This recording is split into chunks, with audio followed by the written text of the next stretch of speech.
Retrouvez votre émission Les Stratèges avec Winamax. Winamax, le plus important, c'est de gagner. Bonjour à toutes et à tous, bienvenue dans Les Stratèges, là où les carrières se racontent comme des parties d'échecs. Derrière chaque mouvement, chaque décision, chaque moment décisif, eh bien, il y a une stratégie et surtout un homme. Notre invité est une figure du football français, gardien emblématique de l'Olympique de Marseille, champion du monde en 2018. Il a traversé le très haut niveau avec calme, constance et leadership. Aujourd'hui, il nous raconte l'envers du décor, la pression, la concurrence, les doutes et puis l'après-carrière. Bienvenue, Steve Mandanda. Merci d'être avec nous. Merci à vous pour l'invitation. C'est par ici.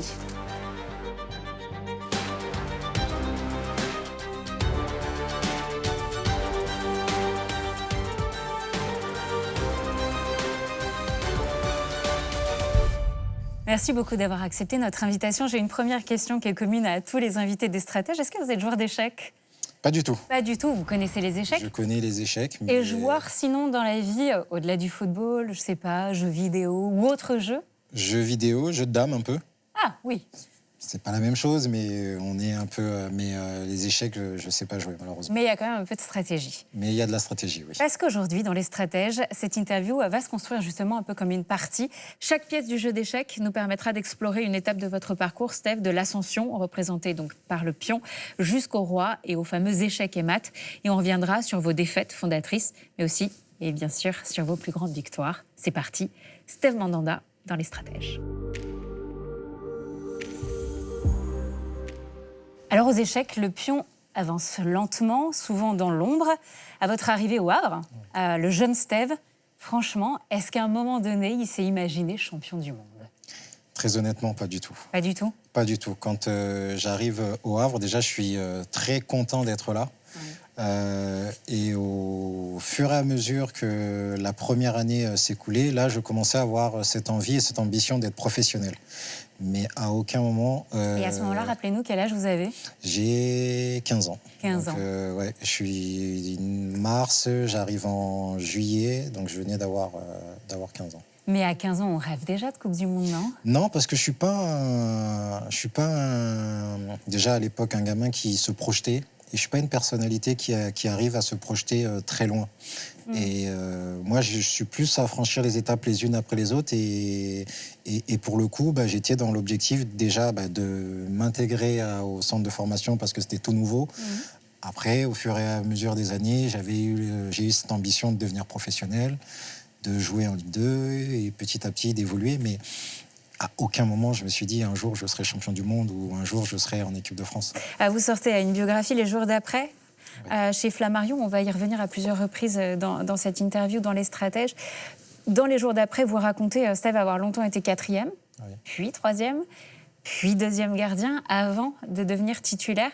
Cette progression, étape par étape, comment elle a forgé votre caractère ? C'était un peu long parce que je commence 4e, mais en même temps, j'étais jeune. Donc, dans la hiérarchie des gardiens professionnels, à 17 ans, être dans un groupe professionnel, c'est assez jeune et ça arrivait quand même assez rapidement. Mais l'évolution, elle a été dure parce que pendant quasiment un an, je me retrouvais à pas forcément jouer avec l'équipe réserve parce que c'était le numéro 2 et le numéro 3 qui jouaient. Et moi, en tant que 4e, j'avais que les entraînements. Et ça, c'était un peu frustrant. Frustrant, il faut être super patient, oui. Faut pas douter. C'est ça. Aujourd'hui, on veut tout et très vite. Très vite. Oui. Ça raconte quelque chose aussi. Mais c'est aussi, je pense, un système dans le football qui a énormément évolué. Avant, le jeune mettait un peu plus de temps à arriver en pro, ou sinon, il fallait être vraiment le joueur phénomène pour pouvoir intégrer le groupe professionnel. Aujourd'hui, il y a un peu plus de jeunes qui arrivent et beaucoup plus facilement parce que le système a évolué aussi. Mais il y a une sorte de patience à avoir. Et c'est là où c'est difficile à faire comprendre à un jeune qu'il faut être patient, travailler et que son heure va arriver si on est capable de faire tout ce qu'il faut. Alors vous avez une place particulière sur le terrain, celle de gardien de but. Je pense qu'on s'est tous posé une fois cette question, à quel point on se sent seul quand on est gardien de but derrière ces deux poteaux. Franchement, on se sent seul dans beaucoup de moments et les gens n'imaginent même pas. Les joueurs de champ ont un peu plus le droit à l'erreur. C'est-à-dire qu'ils peuvent louper leur contrôle, ils peuvent passer à travers. Il y a toujours une personne qui peut rattraper, soit pour les milieux, c'est les défenseurs, ou soit pour les défenseurs, il reste encore le gardien de but. Ouais. mais le gardien de but, tu n'as pas droit à l'erreur. C'est fini, La c'est moindre la erreur, dernière ligne, quoi. elle est fatale et c'est pour toi. Je prends aussi l'exemple de l'attaquant. L'attaquant, sur 10 occasions, il va en mettre 9 à côté, il va marquer le but. Et c'est juste qu'on On va retenir que ça. Ou À presque. l'inverse, Ouais. le gardien qui va avoir 9 arrêts incroyables et qui va faire une erreur qui va coûter le but et le match à l'équipe, Ouais. là, il est mis sur la place Oui, je publique et on n'en parle pas. Mais c'est ce qui fait aussi la beauté de ce poste et c'est ce qui m'a aimé, c'est tout ce qu'il y a autour de ce poste et que j'ai aimé. Très jeune, vous lisiez les forums Internet Oui. pour savoir ce que les gens disaient de vous. Oui. Alors ça, c'est super intéressant parce que donc, à l'époque, c'était les forums. Aujourd'hui, ce sont les réseaux sociaux. Les réseaux, C'était quoi? C'était, juste pour voir ce qui se disait, c'était un besoin de validation et surtout quel impact ça avait sur vous, négatif, positif. Ça m'intéresse beaucoup parce que vraiment le parallèle avec les réseaux sociaux aujourd'hui, il est tout trouvé, quoi. Ah, mais c'est complètement... C'est pareil. c'est la même chose. C'était un besoin d'avoir de l'amour, de voir que les gens, les supporters pouvaient penser de moi. Parce que je commençais, jeune gardien, je me retrouvais en équipe première chez les pros, avec une visibilité que je n'avais pas l'habitude d'avoir. Et forcément, quand on va sur le forum, on veut savoir un peu ce qui se passe. Est-ce que les supporters, est-ce qu'on a fait bonne impression? Mais ce qui est difficile, et je pense que c'est comme dans les réseaux aujourd'hui, c'est que sur 10 commentaires, on peut en avoir 8 de bien, 2 de négatifs. On va retenir plus facilement les 2 négatifs. Et on va mouliner ça. Et on va mouliner, alors qu'à côté de ça, il y a 8 messages qui sont positifs et qui sont bien, quoi. Et aujourd'hui, avec les réseaux, on s'y retrouve aussi parce qu'il y a énormément de messages qui peuvent être négatifs parce qu'on ne peut pas plaire à tout le monde. Ça aussi, ça a été quelque chose que j'ai compris avec le temps. Parce qu'en allant sur les forums et puis dans ma communication, dans tout ce que je faisais, j'avais cette volonté de plaire à tout le monde. Pour finir cette partie sur l'ascension avec le pion, avec la pièce Le Pion, la première personne à croire en vous, ça a été qui? Et qu'est-ce que vous aimeriez lui dire aujourd'hui? Il y a eu plusieurs étapes parce que il y a des personnes que j'ai rencontrées, notamment Philippe Leclerc, qui était entraîneur des gardiens à mon petit club de formateurs, l'ALM Évreux. Et lui était très exigeant et très dur, mais il a forgé le gardien que je suis devenu sur l'aspect technique, sur l'aspect mental et sur la façon d'apprécier et de voir le poste de gardien de but. Et puis après, si je dois parler du milieu professionnel, je dirais Nicolas Dehon, qui est entraîneur des gardiens au Havre à l'époque, qui est pour moi un peu mon mentor parce que je passais énormément de temps... tout à l'heure, quand vous parliez du poste de 4e gardien, avec lui en spécifique, à part. Et on a énormément travaillé, on a eu beaucoup d'échanges et on sentait vraiment en lui une grande foi en moi. Et c'est sûr que ça m'a beaucoup aidé. Ça m'a permis déjà de commencer en Ligue 2 avec Le Havre et puis derrière d'enchaîner, d'avoir la carrière que j'ai pu avoir. Mais ce qui est délicat dans cette question, c'est que très honnêtement, à chaque étape de ma carrière, je peux citer 1 ou 2 personnes. Oui. Donc pour ceux que j'ai oubliés, désolé. Mais en tout cas... J'ai bien compris. Voilà, c'était propre à un moment donné. Il y en aurait d'autres, mais en tout cas, il a fallu choisir. C'est ça. J'en prends la responsabilité. Merci beaucoup. On passe au cavalier, à la pièce Le Cavalier, qui représente l'audace dans la partie d'échecs, les choix forts et puis parfois les mouvements inattendus. Steve, rejoindre l'Olympique de Marseille à 22 ans, est-ce que c'est le coup du cavalier? Il est là, le cavalier. D'accord. Est-ce que c'est le coup du cavalier par excellence, spectaculaire, risqué et impossible à prévoir? Franchement, décrit comme ça, complètement. Complètement, ouais. Parce que je suis dans mon petit club formateur au Havre, en Ligue 2. Il y a l'Olympique de Marseille qui me sollicite. Et tout le monde connaît l'importance de l'Olympique de Marseille, l'ampleur que peut avoir ce club, la difficulté du stade. Et puis, au départ, je suis prêté pour être numéro 2 en plus. Donc, je n'arrive pas en tant que gardien numéro 1. Donc, c'est complètement improbable que, malheureusement pour lui, Cédric Carasso, qui était le gardien numéro 1 à l'époque, se blesse. Je me retrouve projeté comme ça en numéro 1 du jour au lendemain, avec énormément de pression, et ça se passe bien. Et là, j'explose et je vis une première année, mais incroyable, quoi, que ce soit sportivement, médiatiquement. Les gens commencent à me reconnaître un peu dans la rue. Les médias me sollicitent et je me retrouve en fin de saison en équipe de France. Une année, mais qui est passée Une année dingue. Incroyable. Aux échecs, il y a parfois un coup qui soudain ouvre tout le jeu. Dans votre parcours avec les Bleus, avec l'équipe de France, est-ce qu'il y a un moment où vous avez senti le coup là, la case de numéro 1 qui pouvait à un moment donné vous appartenir durablement? Oui, après, comme je disais, après cette première année, on est à l'Euro de 2008. Ouais. Et je me retrouve surpris d'être dans le groupe. Parce que dans ce groupe-là, c'était moi, je faisais de faire 1 an à l'Olympique de Marseille. C'était ma première année en Ligue 1. Alors oui, j'avais explosé, j'avais fait une saison vraiment énorme. Mais à aucun moment, je me suis dit pouvoir être dans les 3 gardiens de l'équipe de France qui allait faire l'Euro. Et c'était la dernière compétition du numéro 1 qui était Grégory Coupé à l'époque. Et il y avait donc Grégory Coupé, Sébastien Frey et Michael Landreau.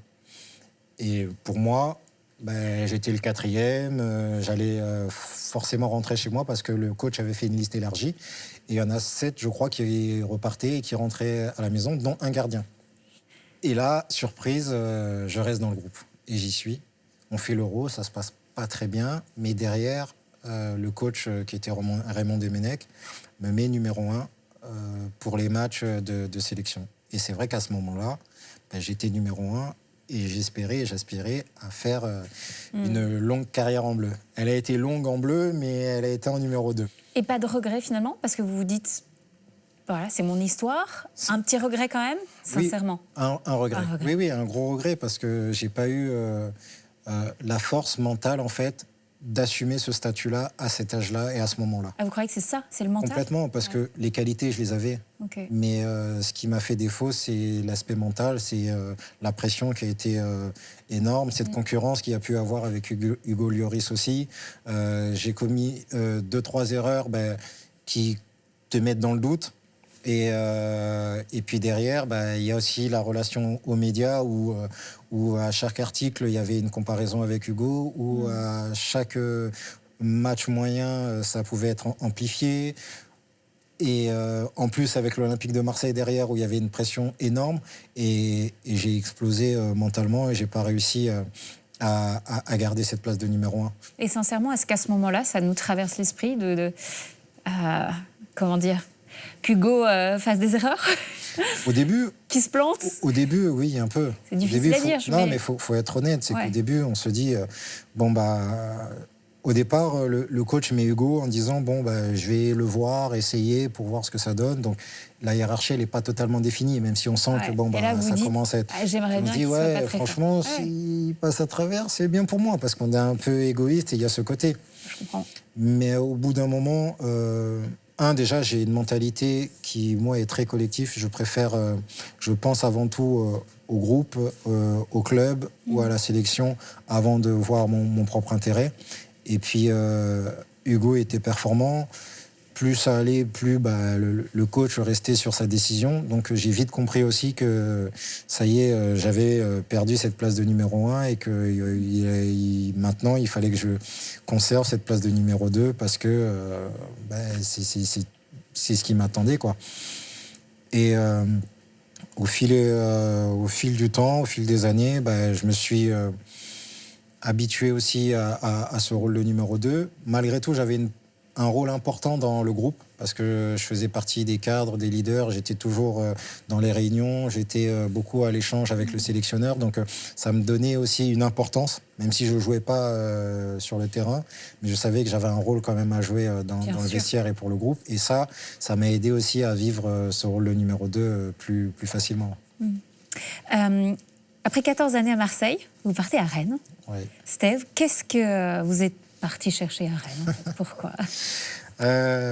Très honnêtement, j'ai une dernière saison à l'OM qui est un peu compliquée, un peu en dents de scie, parce que le coach qui était en place, Sampaoli, à un moment donné, me sort de l'équipe et met un autre gardien qui était Paolo Lopez. même si en fin de saison, parce que j'ai travaillé, parce que j'ai rien dit, parce que j'ai fait ce qu'il fallait et que surtout, Pao n'a pas forcément eu le rendement espéré, le coach me remet dans l'équipe. Mais entre-temps, j'ai eu énormément de sollicitations. Pendant la période où je ne jouais pas, j'ai eu pas mal de sollicitations, dont le Stade Rennais. Et le Stade Rennais, j'ai beaucoup d'échanges avec le directeur sportif de l'époque, Florian Maurice. J'ai eu une longue conversation avec le coach qui était Bruno Genesio. Et très honnêtement, quand j'entendais leur discours, quand j'entendais leur volonté en fait, de me faire venir au club, on sent vraiment cette envie. On se dit, à un moment donné, je pense qu'il faut y aller. Donc c'est un choix très humain, en fait. C'est un choix humain, c'est un choix qui a été difficile. Ouais. Parce que je quittais Marseille et j'allais vers l'inconnu. Mais en même temps, je suis arrivé, j'ai tellement été bien accueilli, je sentais vraiment tout le club content de ma venue, que ce soit les joueurs, en plus avec un groupe de joueurs de qualité. Et d'ailleurs, Sampaoli vous a dit que Rennes, c'était l'équipe la plus mauvaise qu'il ait entraînée. Ça, je l'ai retrouvé parce que, comme les histoires de la vie sont bien faites ou mal faites, je ne sais pas, mais je retrouve Sampaoli 3 ans après, qui quitte Marseille pour venir au Stade Rennais. Et c'était justement lors de ma dernière année de carrière, tout simplement, et on se retrouve avec une équipe qui est moyenne. Moi aussi, je suis moyen, et Sampaoli, à un moment, quand il arrive... Il est moyen aussi, mais là, c'est pas forcément que de sa faute. Et il me dit, mais c'est l'équipe la plus mauvaise que j'ai entraînée de ma carrière. On a bien dit au début de cette interview, chaque moment appartient à un instant T et ne vaut pas forcément pour l'avant ou pour l'après. Voilà, c'est dit. On passe au fou, à la pièce Le Fou qui représente dans les stratèges la vision. Évidemment, au foot, c'est important d'avoir la vision, lire le jeu, anticiper, comprendre parfois avant les autres. Alors, cette place de gardien, on l'a un peu évoqué avant, Steve, mais c'est intéressant de savoir, vous, comment vous regardiez, comment se passait le match, la stratégie, et comment vous communiquiez avec vos coéquipiers là où vous étiez. Ce poste de gardien, j'ai évolué avec lui, justement, parce que c'est un poste qui a changé, notamment dans la façon de faire, la façon d'évoluer, dans le positionnement. Avant, on avait le droit de prendre, quand un partenaire te faisait la passe, tu avais le droit de prendre la main, maintenant, tu n'as plus le droit. Ouais. J'ai évolué avec ce poste-là. Et c'est un poste que j'aime bien et qui me correspond beaucoup, parce que déjà, on est face au jeu. On a vraiment tous les systèmes, que ce soit le système adverse et notre système. On voit beaucoup de choses que les joueurs, eux, en étant en action, ne peuvent pas forcément ou n'ont pas vu. Et ça, c'est quelque chose qui me correspond beaucoup. Maintenant, sur la communication, en fonction des stades et en fonction des ambiances, on pouvait communiquer plus ou moins à longue distance avec nos défenseurs et avec les milieux. Les attaquants, c'est un peu plus difficile. Ouais. Mais sur les gros matchs, avec les grosses ambiances, la communication, elle se fait vraiment quand il y a des moments un peu chauds, des coups de pied arrêtés, ou quand il y a des touches. Là, on va se rapprocher, faire passer certains messages, ou dit à un tel de faire ça, ou dit à l'autre de venir comme ça. Et aussi sur les corners, où quand on est plus proche, là, on peut essayer aussi d'haranguer un peu plus. Mais sinon, la communication, elle se fait avant, dans le vestiaire. Est-ce que vous estimez que vous avez quand même une forme d'autorité, mais positive, hein ? Je pense, c'est ce côté où, vu que je suis très observateur, je fais beaucoup attention aux gens. Je sais comment est la personne. Je pense que dans un groupe, on ne peut pas s'adresser de la même façon à tout le monde. Parce qu'on a tous une personnalité différente et on a tous une façon de voir, des susceptibilités ou pas. Et de connaître l'humain permet plus facilement de faire passer les messages. Et ça, je pense que c'était quelque chose qui a fait ma force pendant ma carrière. Alors, quand vous me parlez de cette personnalité d'observateur, j'ai très envie de vous poser la question. Vous vous voyez entraîneur ou... Non, pas du tout. Pourquoi ? Parce que ce rôle d'entraîneur... ou patron de club ? Je me vois plus dirigeant de club, c'est-à-dire soit directeur sportif ou un rôle dans la direction, en fait. Et donc club. Pas entraîneur. Et pas entraîneur, parce que l'entraîneur est sur le terrain. Il y a, c'est vrai, cette gestion, mais je me sens plus à l'aise et je me sens plus de capacité à être directeur sportif, d'être représentant ou dans la direction d'un club. Parce que dans cette direction d'un club, ça engendre un rôle dans le sportif et également dans la direction avec l'image du club, avec la gestion aussi de tous les salariés et d'avoir ce rôle un peu pas plus important que l'entraîneur, parce que l'entraîneur reste le plus important et sous les feux des projecteurs, mais avoir un rôle quand même assez important dans un club. Plus de force tranquille, en fait, j'ai Oui, l'impression. j'ai plus ce côté-là. Ouais. Ok. Quels sont les gardiens qui vous ont inspiré, Steve? J'ai énormément de gardiens qui m'ont inspiré. Les premiers plus jeunes, c'était... il y avait Bernard Lama, qui à l'époque était au PSG et en équipe de France. Fabien Barthez, qui est notre gardien emblématique. Et après, j'ai aimé tous les gardiens parce que chacun ont leur style, mais dans leur style, ils ont énormément de force et de qualité. Et je peux citer Iker Casillas, qui a fait des saisons énormes avec le Real Madrid, Van der Sar, Oliver Kahn. Et tous ces gardiens-là, en plus, c'est des profils qui sont totalement différents. Moi, j'adore Mike Maignan, qui est le gardien actuel de l'équipe de France, parce que ça me rappelle un peu ce que j'étais plus jeune, dans sa personnalité, dans ce qu'il dégage, dans son rôle. Il est ultra complet. Et surtout, j'ai une affection particulière parce que je le connais et je m'entends très bien avec lui. Mais j'adore ce qu'il représente et ce qu'il dégage. Franchement, je critiquerai jamais un gardien. Et surtout, il y a une solidarité quand même. Il y a une vraie solidarité. Une solidarité du poste, j'ai l'impression. Parce que j'ai vécu certaines critiques, j'ai vécu certains moments compliqués, que je sais à quel point ce poste est compliqué et difficile, et je sais que j'aurais du mal à critiquer un gardien. Vous avez souvent été, Steph, décrit comme quelqu'un de calme, de protecteur sur le terrain. C'est ce que vous renvoyez là aussi beaucoup face à moi. Mais il y a aussi des vidéos de vous dans le vestiaire lors de la Coupe du Monde 2018 où vous haranguez vos coéquipiers. C'est qui, Steph? C'est tout cela. C'est tout ça parce que je suis très calme. Je pense que je peux faire passer certains messages très calmement, en ayant peut-être les bons mots. Alors, je ne les ai pas toujours. Et là, sur cette vidéo-là, on se retrouve dans un vestiaire en finale de Coupe du Monde, à la mi-temps. En ne montrant pas exactement tout ce qu'on devait montrer, j'avais ce ressenti-là et ce besoin de l'extérioriser. Et à un moment donné, pour se faire entendre aussi, je pense que le ton est important, les mots sont importants. Et à ce moment-là, je crois que c'est ce qu'il fallait faire. C'est sans réfléchir, c'était instinctif, c'était le besoin. Donc, c'est la personnalité que j'ai, c'est...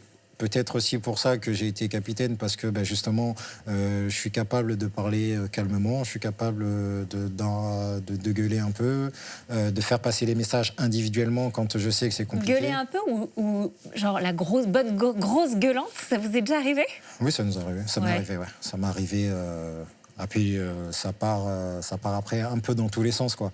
Mais avec le temps, j'ai aussi appris que quand on est énervé ou quand parfois, il vaut mieux rien dire. C'est pas forcément ce qui marche le mieux. Voilà, c'est ça. Ouais. Parfois, il vaut mieux rien dire parce qu'à chaud, on peut tenir certains propos qui peuvent blesser, qui peuvent être vexants ou qui ne sont pas forcément appropriés, on va dire, au moment. Donc, il vaut mieux ne rien dire, se calmer, quitte à aller, je ne sais pas, dans les douches ou je ne sais pas où, mais prendre le temps et éviter de dire certains mots qui sont...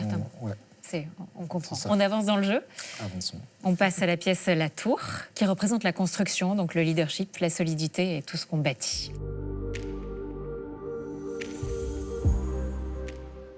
C'est une question qu'on pose souvent en interview, mais qui a tellement d'importance. Quel est le meilleur conseil que vous ayez reçu?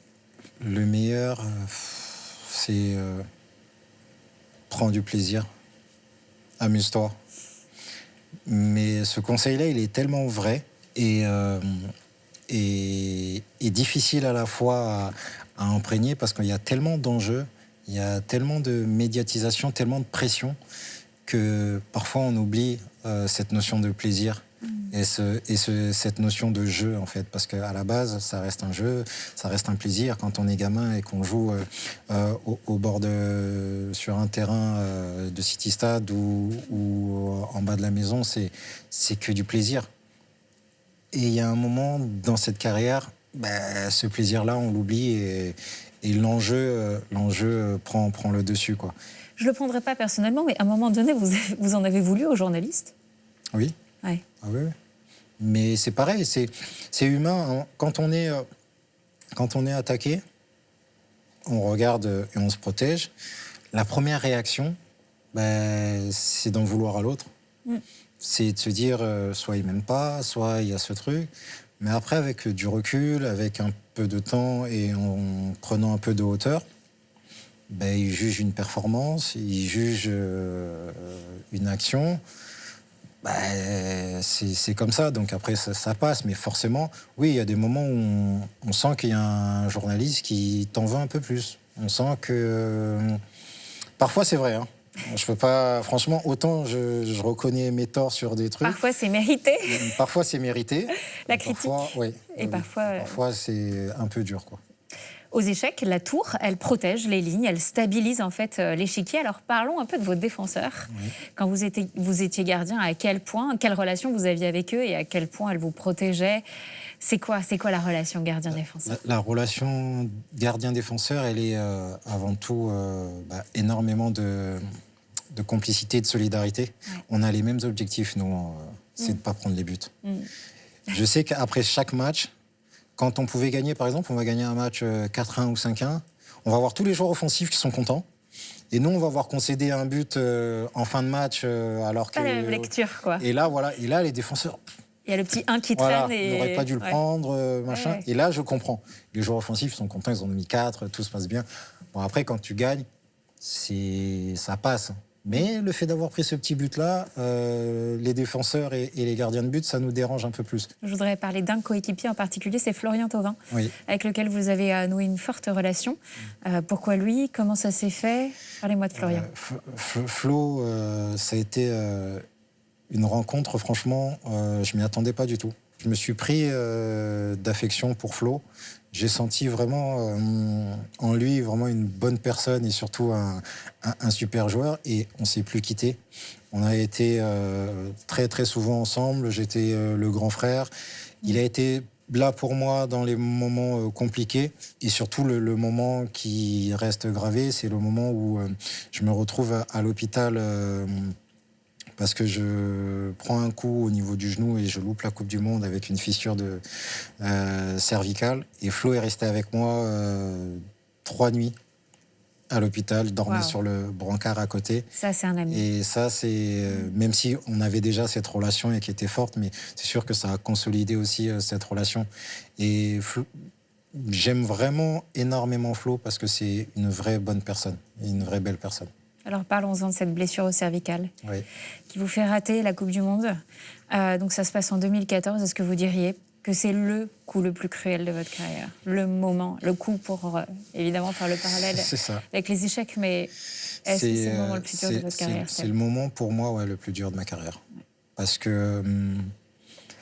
Et donc qu'est-ce que vous dites? Comment vous le vivez? Racontez-moi un peu. C'est la dernière journée de championnat, donc il n'y a plus rien à jouer. La liste de Didier Deschamps est sortie. Il y a une Coupe du Monde au Brésil. Quand on connaît l'importance du Brésil pour le football et tout ce qui sort aussi du Brésil, et puis c'est une Coupe du Monde. Et là, sur un match et sur une situation mais banale, je me retrouve à sortir dans les pieds. L'attaquant adverse veut éviter et en fait, je prends son genou au niveau du cou. Et là, je perds connaissance pendant, je ne sais pas combien de temps ça a duré.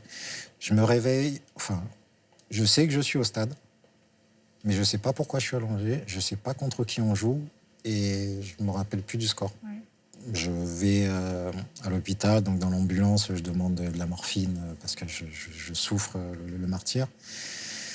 Et le lendemain matin, j'ai le chirurgien qui vient dans ma chambre, et il me dit... donc moi, ma première question, c'est « Doc, est-ce que je vais pouvoir aller à la Coupe du Monde ?» Il me dit, cette phrase, elle reste gravée, elle me marquerait. Elle me dit, Monsieur Mandanda, estimez-vous heureux. Vous n'irez pas à la Coupe du Monde, mais estimez-vous heureux parce que, à peu de choses près, vous auriez pu être tétraplégique. Donc là, on prend un coup, mais on se dit, la Coupe du Monde, tant pis. Mais j'ai de la chance quand même dans mon malheur, quoi. Oui. Mais vite, ça m'a donné aussi de la force et l'ambition de faire la Coupe du Monde 2018. Alors allons-y, 4 ans plus tard. 4 ans plus tard, me voilà. Le coup en parfait état. C'est plus la même. 2018. 2018. Je passe au frisson, à mes étoiles dans les yeux.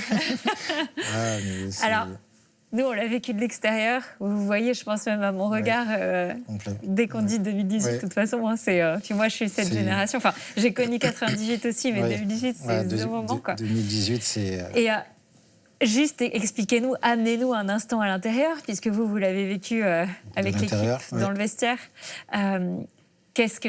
Comment vous l'avez vécu? Qu'est-ce qui s'est passé à l'intérieur? Faites-nous entrer dans cette équipe 2018. Comment ça a changé les relations entre vous? De quelle manière ça a changé votre vie, en fait? 2018, c'est un moment qui restera gravé, qui, à l'inverse de 2014, est l'un des moments les plus beaux et magnifiques de ma carrière. On a un groupe qui est très équilibré et un groupe d'anciens, d'expérience, un groupe un peu, on va dire, moyen au niveau de l'âge et un groupe très jeune. Mais un groupe de qualité incroyable et un groupe qui est vraiment, quand on dit une équipe et un groupe qui vit bien, c'est vraiment une équipe et un groupe qui vit bien. Il y a eu des débuts un peu compliqués sur les matchs de préparation et sur les premiers matchs de poule. Et là, le coach, à un moment, prend la parole et remet un peu tout le monde à sa place par rapport aux images, par rapport à ce qu'il demande. Il n'a pas de problème à pointer du doigt même le meilleur joueur.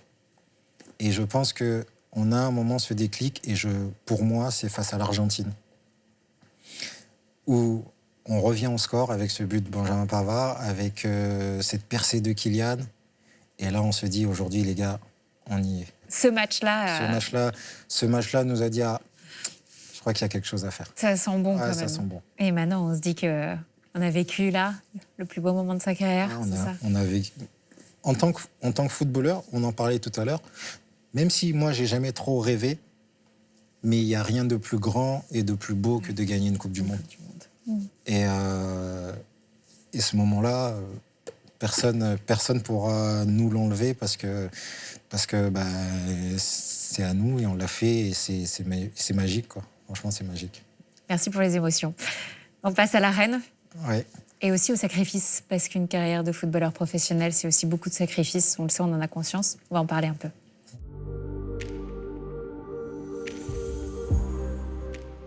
Alors Steve, aux échecs, sacrifier sa reine, c'est vraiment accepter de perdre sa pièce la plus puissante pour viser une victoire plus grande. Vous me voyez venir.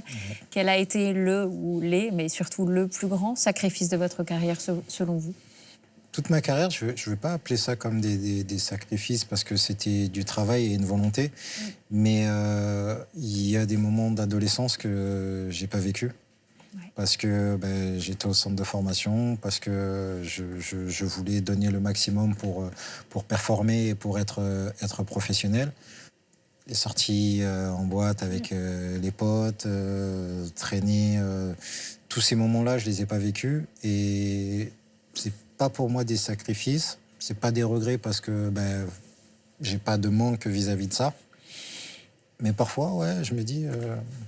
pourquoi pas, ce que ça aurait donné de pouvoir profiter un peu plus de mon adolescence. Et puis, à côté de ça, il y a aussi des choix de vie, mais qui sont assumés. Énormément de travail.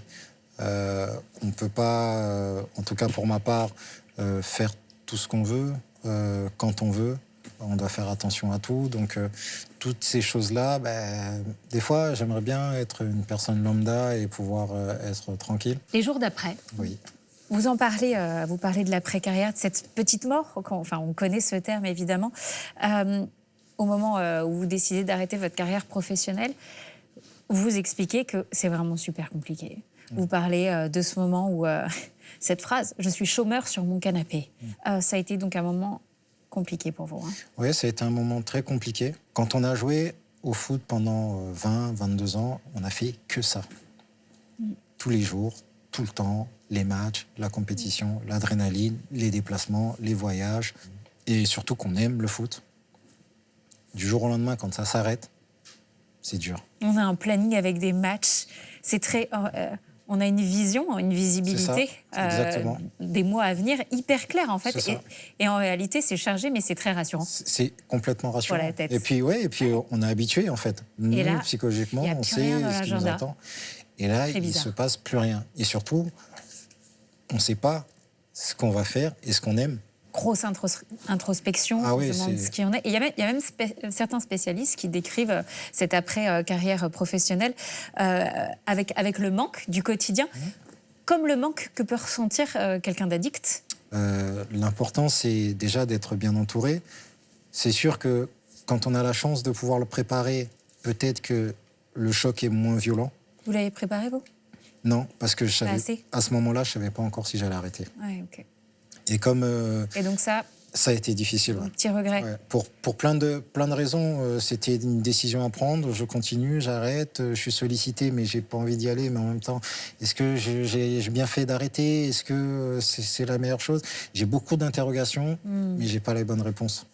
Avec le temps, je me suis dit, bon, bah, tu refuses ça parce que c'est trop loin, tu refuses ça parce que le niveau est peut-être pas assez élevé, tu refuses ça parce que là-bas, il fait froid. C'était des fausses excuses. Fausses excuses, ok. C'était vraiment des fausses excuses. Et au fond de moi, j'avais une volonté, c'était soit rester au Stade Rennais, ou sinon, fallait arrêter. Et j'ai choisi d'arrêter. Et ça a été dur, ça a été vraiment difficile. On peut apparenter aussi cette période où vous réalisez que vous avez vraiment arrêté et où tous les copains repartent, tous les coéquipiers repartent à l'entraînement et pas vous, à une petite forme de déprime. Mais à ce moment-là, oui. Moi, je pense que je suis en petite dépression parce que je reste enfermé chez moi. Je veux voir personne. Je me laisse aller, je me laisse dégrader, entre guillemets. Et puis, comme je dis, c'est un cercle vicieux aussi parce que on n'aime pas ce qu'on dégage, on n'aime pas ce qu'on voit dans le miroir. Du coup, on veut voir personne. Donc, on reste à la maison. Donc, on continue encore plus à se dégrader. On veut encore moins voir du monde. Et c'est vraiment difficile. Sortir de cette mauvaise spirale. Sortir de cette spirale, c'est difficile. Et Comment vous avez fait? Moi, j'ai la chance d'avoir un fils qui est à fond dans le foot. Qui, lui, Sacha, ouais. Parlons de Sacha. Ouais, qui m'a incité à continuer. Il a fait des pieds et des mains pour que je continue, surtout pas que j'arrête. Il était prêt à m'emmener sur son dos pour que je continue à jouer. Et de le voir, en fait, il m'a énormément aidé, sans forcément avoir beaucoup de mots à mon égard. 17 ans, aujourd'hui? 17 ans, ouais. Mais quand on le voit, moi, pas bien. Je le vois un peu errer autour du salon, sans trop savoir quoi faire, sans trop savoir quoi dire, mais en même temps, il a envie d'être là. Et je me dis que, ne serait-ce que pour lui, je ne peux pas me laisser aller comme ça. Et ensuite, il y a eu aussi l'écriture du livre. Là, c'est la préface, ouais. La préface. On parle de Sacha. Ouais. Sacha, il signe la préface de votre livre. Ça vous a aidé beaucoup aussi à d'écrire ce livre, en tout cas. Je vais parler de la préface, mais le livre. Le livre m'a énormément apporté parce que ça a été un peu ma thérapie. Comme je disais souvent, certains avaient besoin d'aller chez le psy et moi j'allais chez Mathieu Courreau pour pouvoir... Le journaliste avec lequel vous l'avez écrit, je vous l'ai dit avant qu'on démarre cette interview, mais la préface de votre fils, Sacha, elle est dingue. Moi, de toute façon, ça touchera tout le monde, mais ça a beaucoup touché mon cœur de maman et juste ces mots. Papa, peu importe ce que tu décideras de faire au sortir de ces jours d'après, je sais que tu vas accomplir encore beaucoup et moi, je serai toujours là pour toi. C'est la personne la plus importante de ma vie aujourd'hui et d'entendre ces mots-là et de voir tout ce qu'il ressent, c'est très, très émouvant. Vous diriez que c'est lui qui vous a aidé à définitivement accepter aujourd'hui la fin de cette première partie de vie, Steve? Il a beaucoup contribué, oui. Oui. Mais c'est un tout. Un tout, ok. C'est un tout. Sacha a été le détonateur en fait de cette prise de conscience. Après, petit à petit, il y a eu le projet du livre, il y a eu la formation, et puis surtout, il y a le temps. Le temps fait vraiment bien les choses. Donc, avec le temps, il y a tout s'estompe, tout s'efface, et puis on va mieux. Et puis, petit à petit, on se fait un peu plus violence. Et puis, on se trouve un peu mieux dans le miroir. Et puis... On se retrouve. On se retrouve, ouais. Ouais. Puis on se rend compte que finalement, ça c'est peut-être intéressant. Consultant, j'aimais pas trop au début. Je commence à trouver quelques trucs intéressants. Je commence un peu à avoir mes repères. La formation, je retourne à l'école, mais qu'est-ce que je fais là? Finalement, c'est intéressant parce que je confirme que je me vois bien dirigeant. Et j'en ai discuté avec des personnes qui ont des carrières bien plus grandes et bien plus importantes que la mienne, qui ont vécu également la même chose. Là, on s'est dit, bon, ça va. Ouais, ça rassure. Ça rassure. On se sent moins seul. Ouais, c'est ça. On termine la partie, Steve, avec le roi. Allez. Échec et mat. Échec et mat.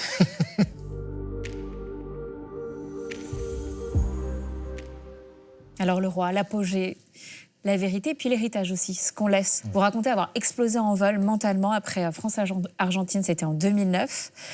Est-ce que cette période difficile, avec le recul, vous vous dites ça a complètement influencé la suite, le footballeur que vous avez été et l'homme que vous êtes devenu? Forcément, ça influence tout.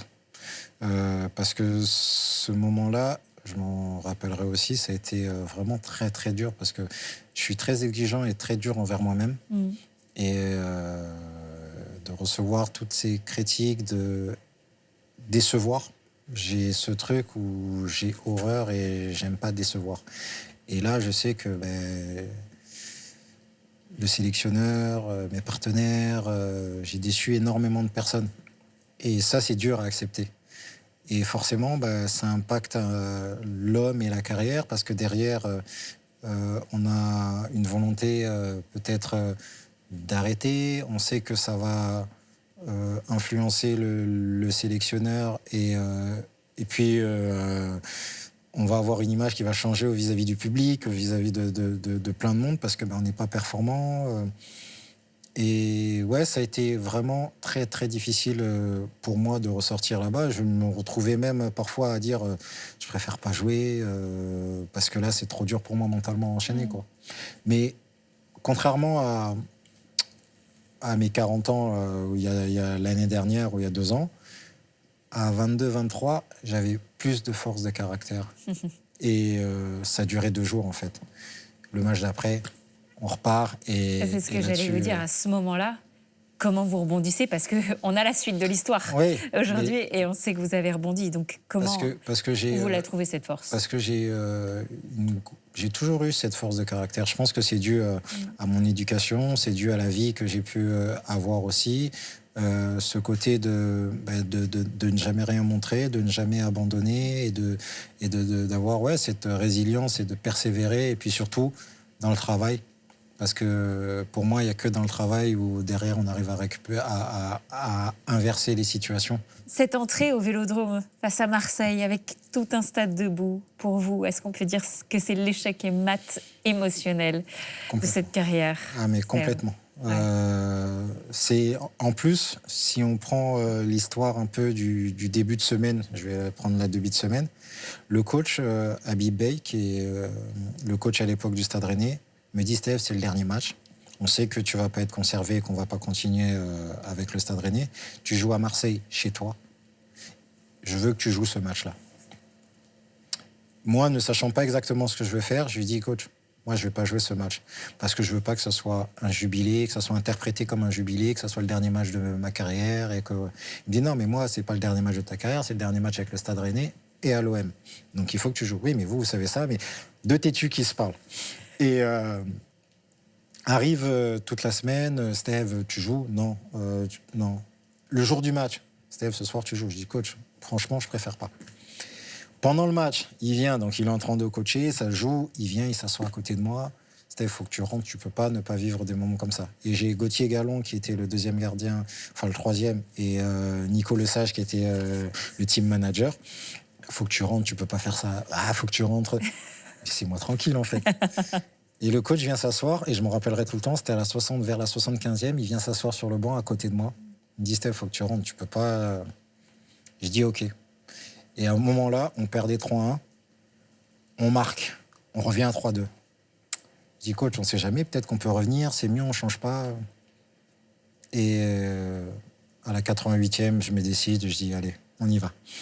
Et à ce moment-là, Marseille met le 4e but. Donc le match est fini et plié.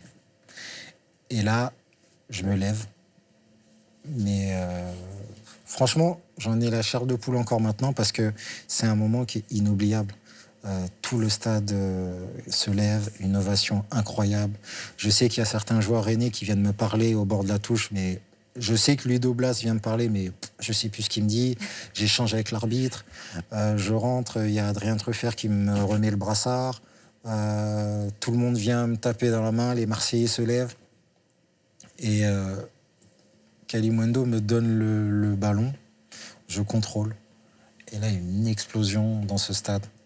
Et en fait, c'est à ce moment-là, je savais que j'étais apprécié, je savais que... Mais je ne pensais pas autant, très sincèrement. Parce que vivre ce moment-là, vivre ce truc, c'est incroyable.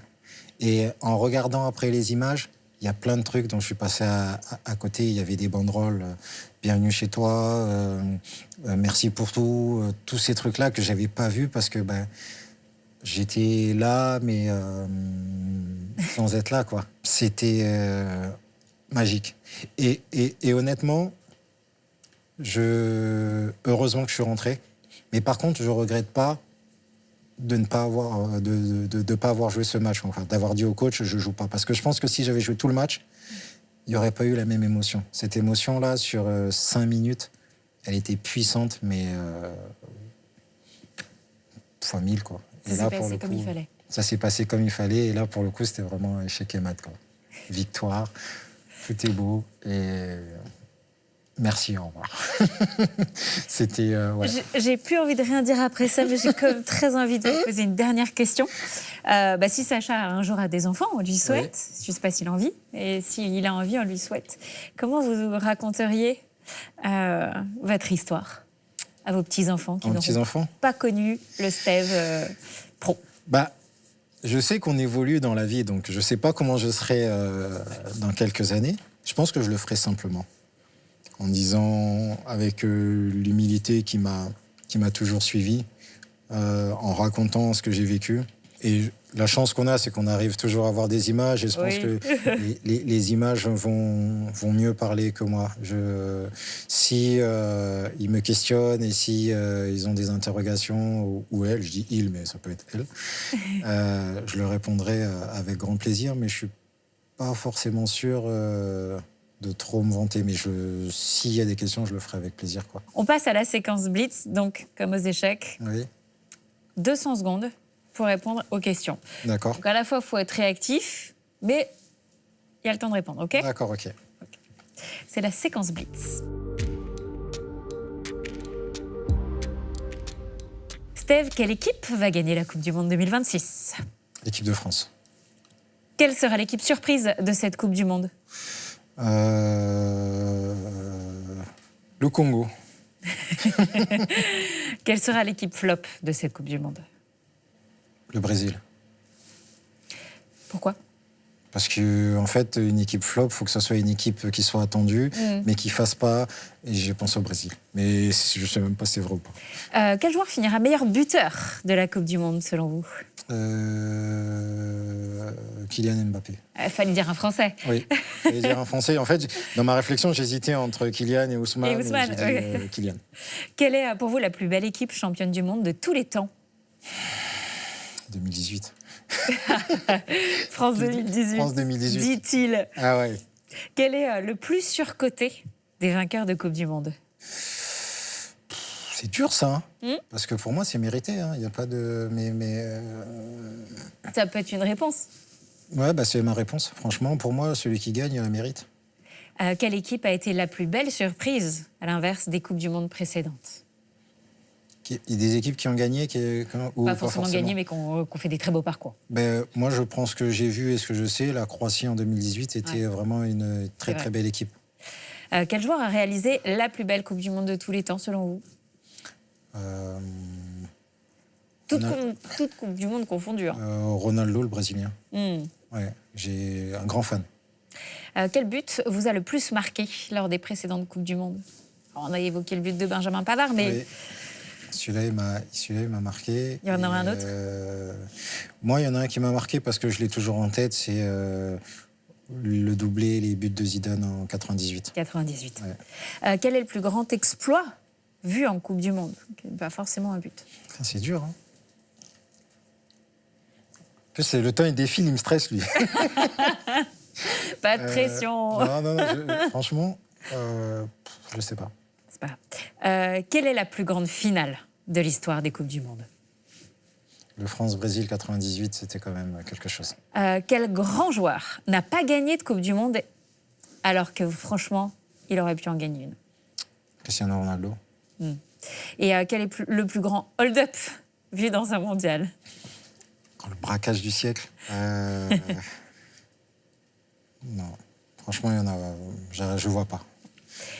Et dernière, celle-là est plus facile. Quelle image de vous, enfant, vous revient spontanément en tête quand vous pensez Coupe du Monde? Le France-Brésil 98. Ouais. Je sais où j'étais, je sais ce que j'ai fait après, l'image de Zidane, j'ai l'image du bus qui part de Clairefontaine pour... Et alors, vous êtes où, vous faites quoi? Je suis à Évreux, ouais. Chez mes parents. Tout le monde est devant la télé. En plus, c'était les grosses télés comme ça avec l'arrière bien... bien large. Ouais, bien large. Ouais. Et je me souviens avoir suivi le parcours du bus, les matchs, la blessure ou la maladie de Ronaldo avant le match, tout ce qui tournait en fait autour du match. Et c'était incroyable quoi, avec le premier but de Zidane, le deuxième, Manuel Petit qui met le troisième. Et puis on est champion du monde, quoi. Et 1, et 2, et 3-0. C'est tout ce qui... Ouais, c'est les images de Coupe du Monde étant petit que j'ai. Merci, Steve. Les jours d'après, c'est chez Flammarion. Merci pour ce moment. Merci beaucoup. Merci pour tout. J'ai passé un bon moment. Merci.